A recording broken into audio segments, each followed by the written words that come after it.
I wrote McNamara's Folly to tell the story of a very sad and tragic chapter in the Vietnam War. And hopefully it will contribute to the possibility that it will never happen again. Today, I'd like to give you an overview of what happened.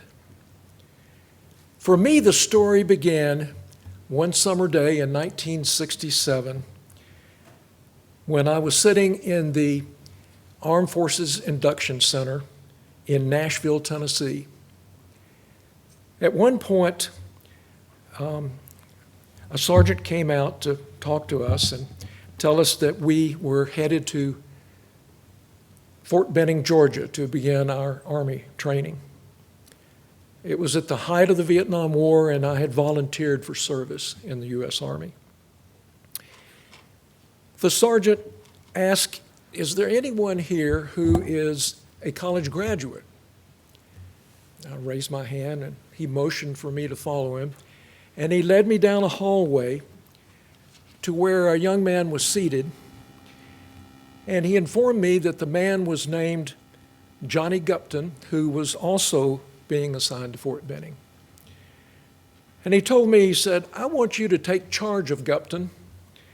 Go with him every step of the way." He explained that Guptan could neither read nor write.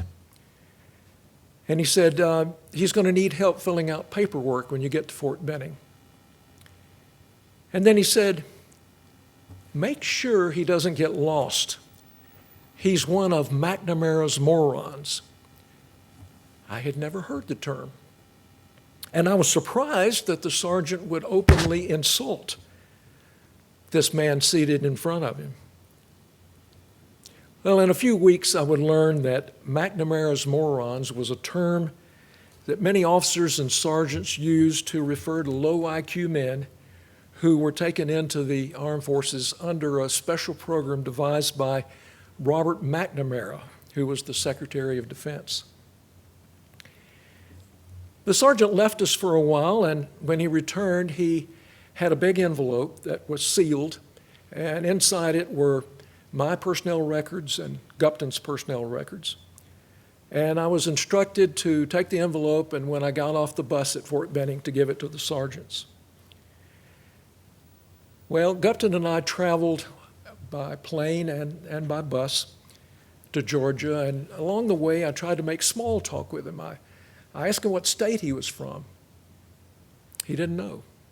I found out later that he was from Tennessee. He lived in one of the isolated poverty pockets in the eastern part of the state in the Appalachian Mountains. He was very thin, emaciated, unhealthy looking.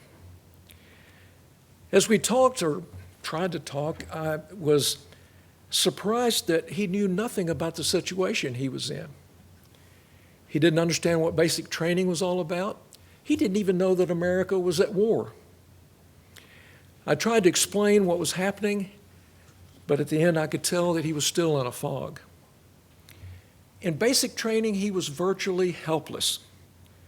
We had to make his bunk for him every morning because he could not make up his bunk to Army specifications.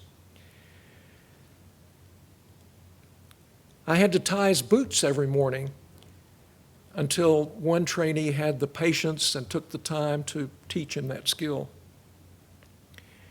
He had trouble with commands like left face and right face because he didn't know his left from his right. He had trouble marching.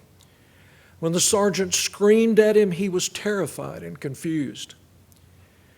On the rifle range, he was erratic and dangerous with his handling his rifle, and the sergeants feared that he would accidentally shoot himself or someone else. Finally, he was put on permanent KP. That means kitchen police. That's working in the kitchen all day, scrubbing and cleaning in the mess hall.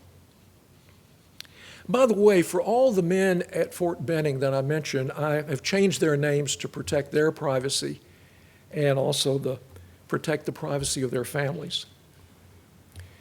Well, why in the world was such a man inducted?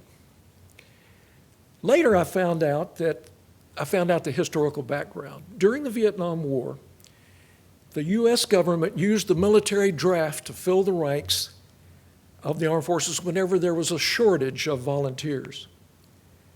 In 1966, the war in Vietnam began to heat up, and more men were needed. How could McNamara and Lyndon Johnson round up enough men to send to war? I know there were thousands of volunteers, but there weren't enough volunteers to fill all the slots that were needed. Johnson and McNamara could have drafted college boys, but they didn't want to do that because it would anger middle-class voters.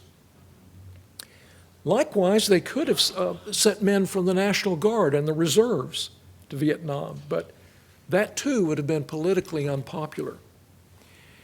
The Vietnam War was very unpopular with many young Americans, so large numbers of men avoided the draft in a variety of different ways by taking advantage of various exemptions. I'll give you a few examples. Parenthood would win an exemption, so some men got married and tried to have a child as quickly as possible. If you had a letter from a family doctor about some medical condition, you could get an exemption. Some men gained disqualifications by contriving to fail their pre-induction physical exams. For example, one young man in Michigan ate 3 large pizzas each night for 6 months. So that he gained a lot of weight, and when he went in for the physical exam, he exceeded the military's weight limit for his height. He was disqualified. Some men jabbed their arms with needles to pass themselves off as heroin addicts. Professional football players were virtually immune to being drafted. In 1966, out of 960 professional football players, the draft took only 2. The rest found refuge in the National Guard or reserves. McNamara and Johnson were desperate. How were they going to get the warm bodies they needed for the military? So they decided to induct men who had failed the mental test for entry into the armed forces. On October 1, 1966, McNamara launched his program, which was called Project 100,000, because he wanted to induct 100,000 low-aptitude men each year. Now, that's each year. The program was much larger than that, but 100,000 each year. And when he announced it, he puffed up his program with high-sounding rhetoric, saying that he would salvage these men, rehabilitate these men. He would raise their level of intelligence. Now imagine the situation. One day, a man is unqualified. He's unfit for military duty. But lo and behold, the next day, he is deemed qualified. Now he is fit for duty. By the end of the war, McNamara's program had taken 354,000 low-aptitude men into all branches of the armed forces. The Army got 71%, the Marine Corps got 10%, the Navy got 10%, and the Air Force got 9%. Among the troops, they were often known as McNamara's Morons, or the Moron Corps, or McNamara's Boys, or McNamara's 100,000. And by the way, you may notice that I talk only about men.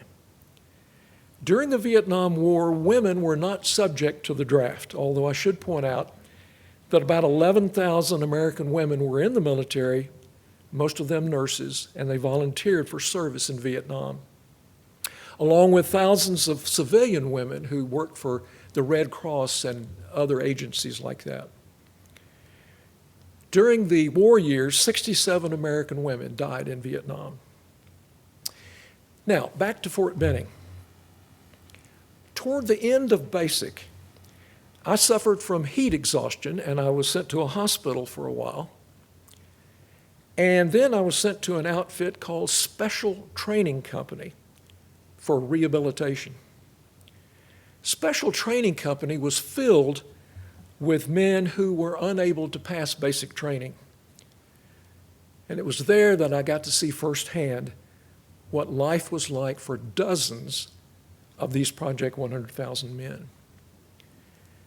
At Special Training Company, the men were supposed to pass a PT test. That was what they primarily worked on, pass the PT, the physical test, in order to graduate. But most of the men failed miserably because of their mental limitations. Let me just give you one example. One of the events on the physical test was called the grenade throw. You had a practice grenade. It was, the explosives had been removed, so it was not dangerous in that sense. You had to throw the grenade 90 feet to a flat target spread out on the ground, and it looked just like a giant dartboard. It had a bullseye, and then it had the concentric circles around it.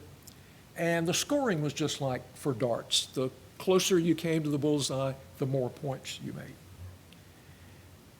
To simulate combat conditions, the Army required the men to kneel down on one knee. You had to have one knee on the ground because that's the way you would throw in combat if you're behind a barrier. And so the men had to get down on one knee, and in order to reach the target, what they should have done was to throw the grenade in a high arc, the way a center fielder would throw if he's throwing a baseball to home plate, a high arc.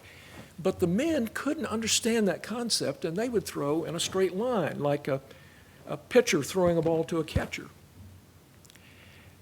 The sergeants tried to demonstrate and explain that you needed that high arc. The men just, they couldn't understand it. I would take some of them out in the evening and try to show them how to do it by giving them a little mind game. I would say, okay, imagine that there's a bird flying up there in the sky. Throw your grenade and try to hit that bird.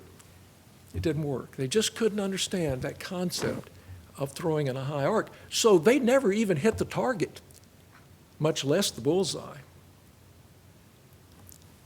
The problem was their mental limitation, and the mental limitation was also seen when they went to the rifle range. Now, to qualify with an M14 rifle at that time, the military wanted to simulate combat conditions, so the test involved the trainee standing in front of a hillside, a brushy hillside, and there were pop-up targets at different places. And you never knew when the pop-up target would appear.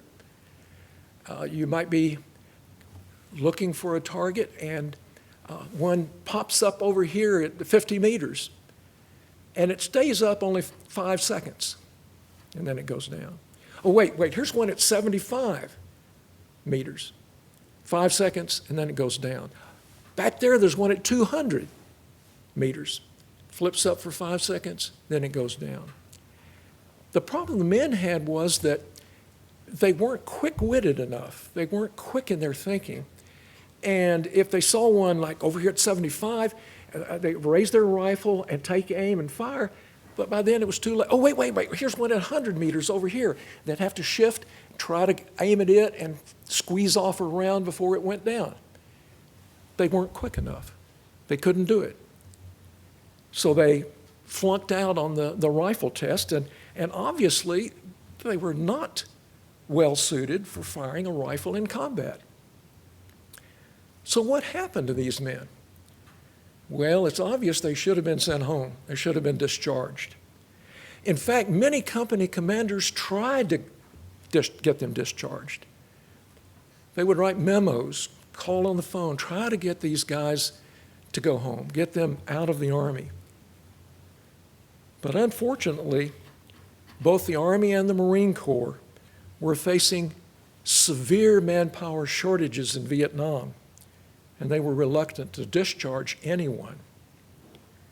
So most of McNamara's boys went to Vietnam. Now remember, we're talking about 354,000 men in Project 100,000.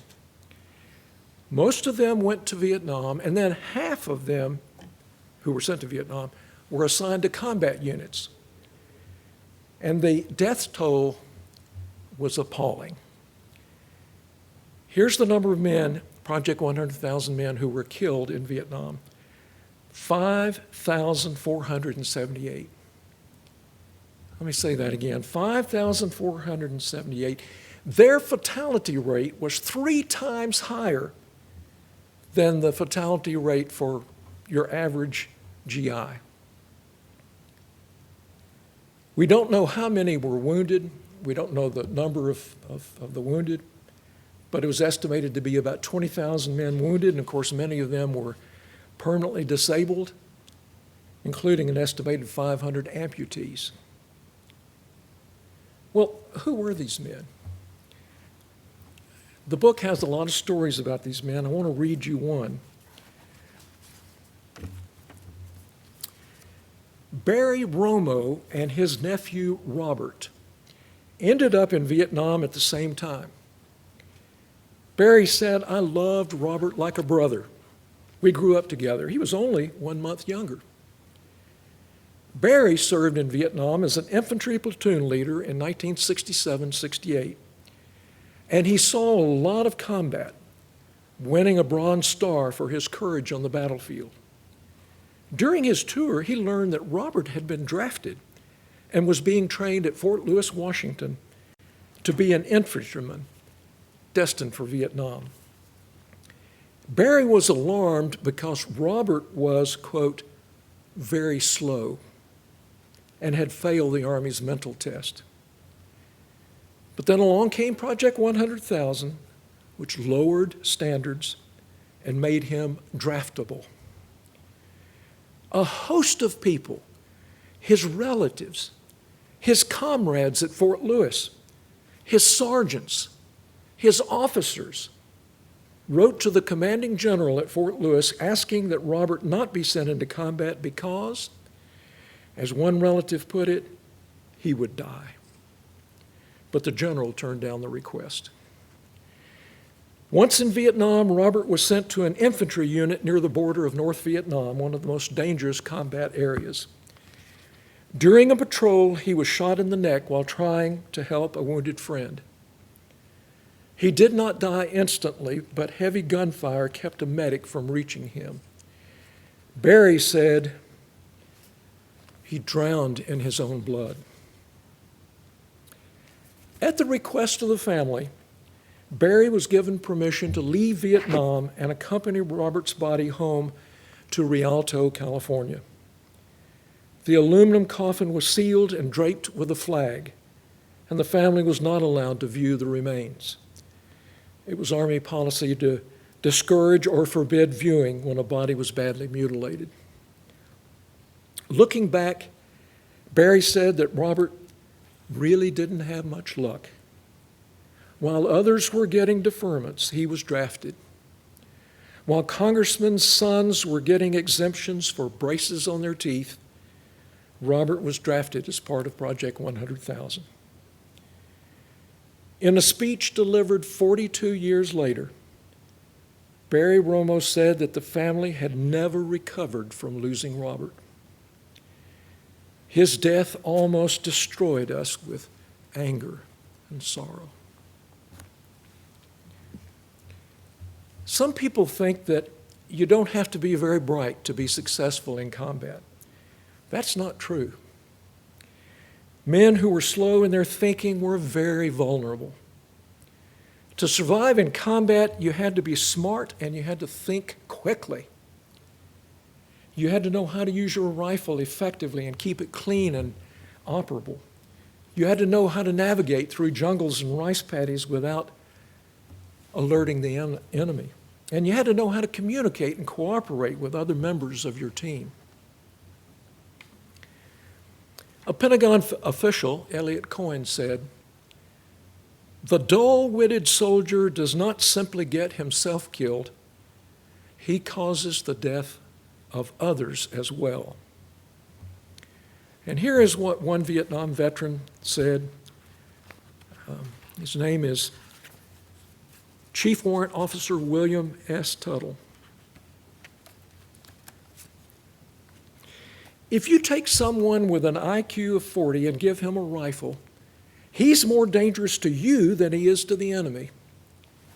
I almost got shot twice and had one guy almost nail me with a light anti-armor weapon when he was startled by a sudden noise. If you put a low IQ man in an infantry patrol, you have to spend most of your time making sure he doesn't kill a comrade by accident and doesn't get himself killed during contact because he's totally unaware of what's going on around him. Imagine sending a 5-year-old into combat. That's what Project 100,000 was all about.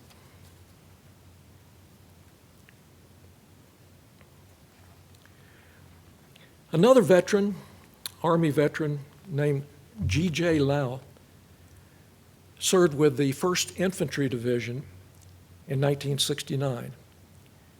And he remembered a man that he called Jerry, didn't use his real name, he called him Jerry, who he said was a member of McNamara's 100,000.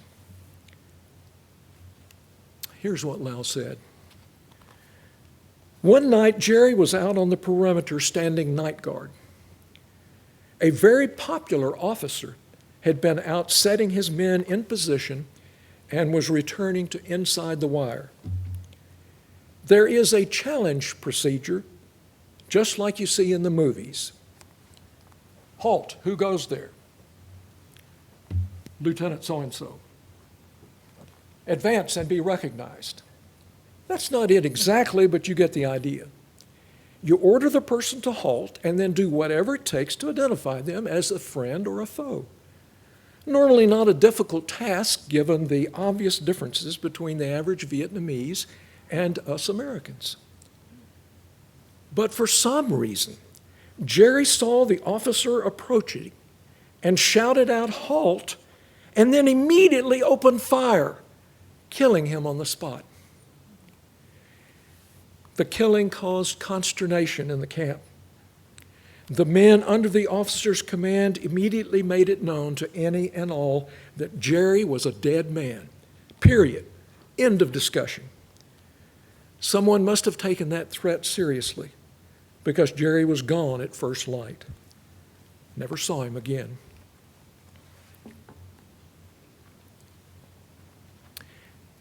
My book does not contain 100% grim, sad stories. There were some positive stories.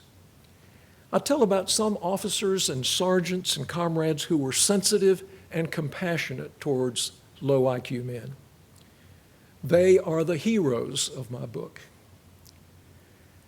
Some of the officers and sergeants protected low IQ men by keeping them out of combat and giving them relatively safe jobs away from danger. The man I told you about at the very beginning that I went into basic training with, Johnny Guptan, he was sent to Vietnam and he survived because he was protected by a sergeant.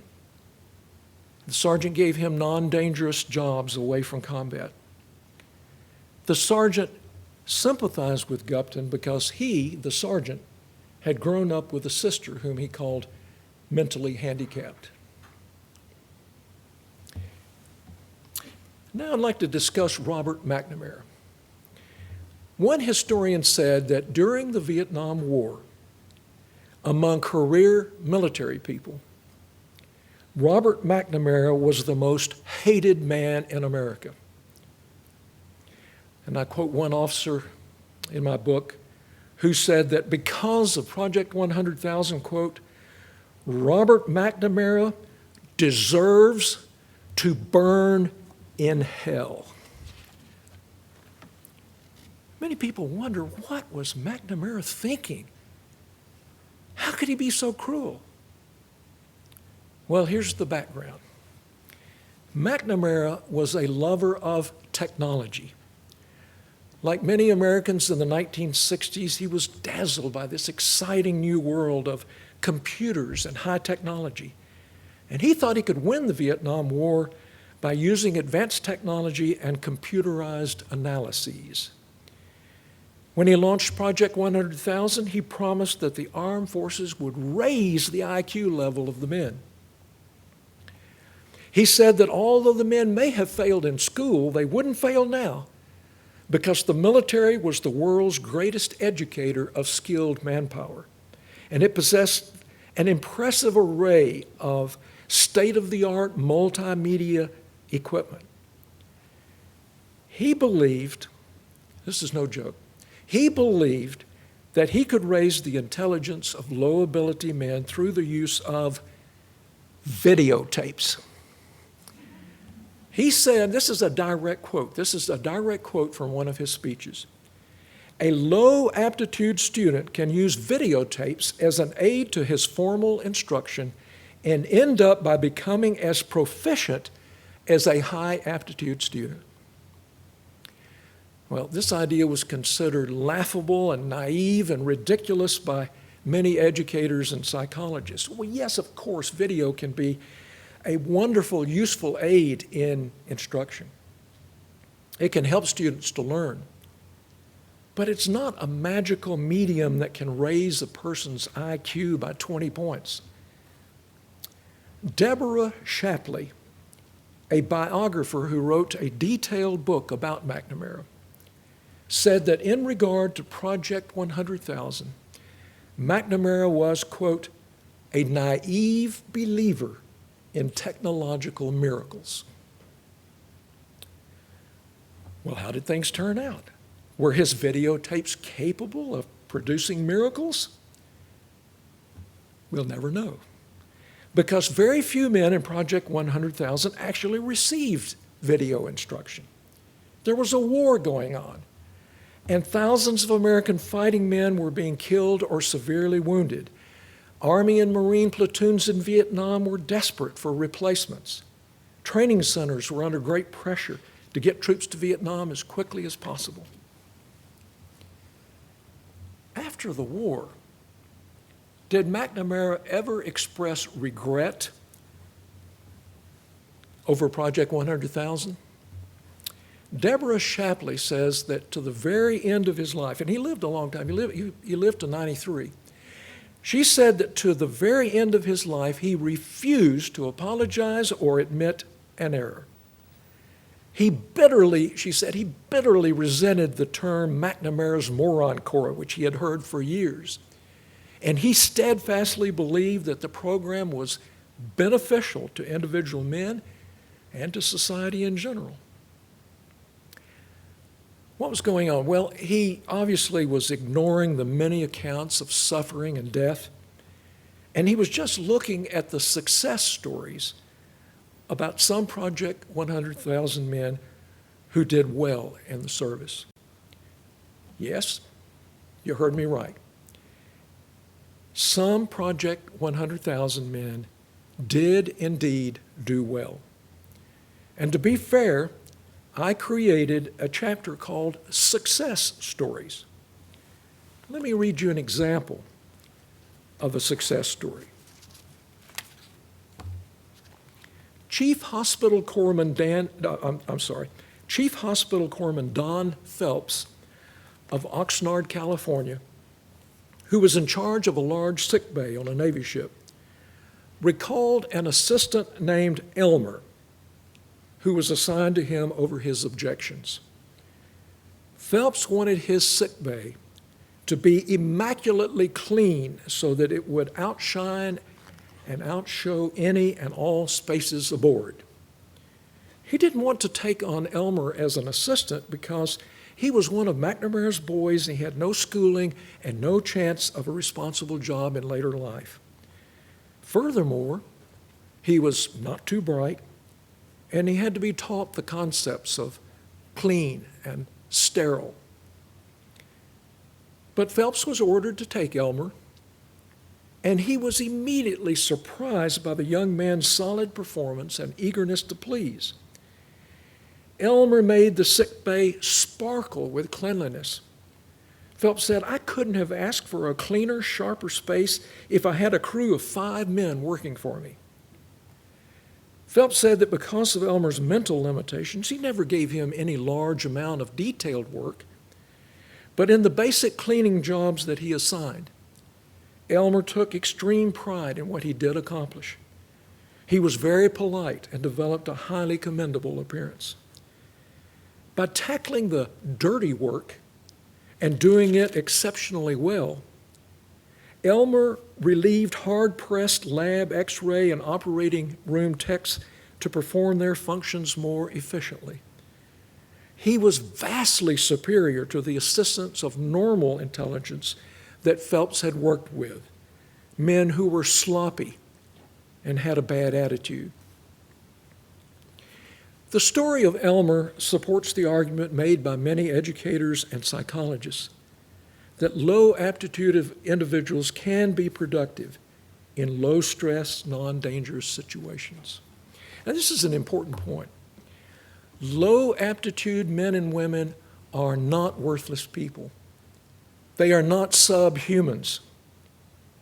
They are capable of contributing to their families and to our society. In the workplace, they are capable of being successful workers if they are placed in low-stress situations with sympathetic supervisors and sympathetic co-workers. They need to be in a cozy haven, a protected place, a place that is far different from the military environment where sergeants are screaming at you and your fellow soldiers are rough and rowdy and the demands of daily life are extremely stressful. So yes, Elmer and some other Project 100,000 men did experience success in the armed forces, but they were in a minority. Most of the men of Project 100,000 suffered, and some of them suffered enormously. And you may be thinking, Project 100,000 was so terrible, surely we will never make this mistake again, right? Well, I have good news and bad news. The good news, in the early 1970s, the military draft was ended, thank goodness, and Project 100,000 was abolished, thank goodness. No more drafting of low IQ troops. But now the bad news. In the years since the draft ended, leading up to the present day, the Army and the Marine Corps have monthly recruiting quotas. And if they fail to meet their quotas, they are authorized to enlist recruits of low intelligence.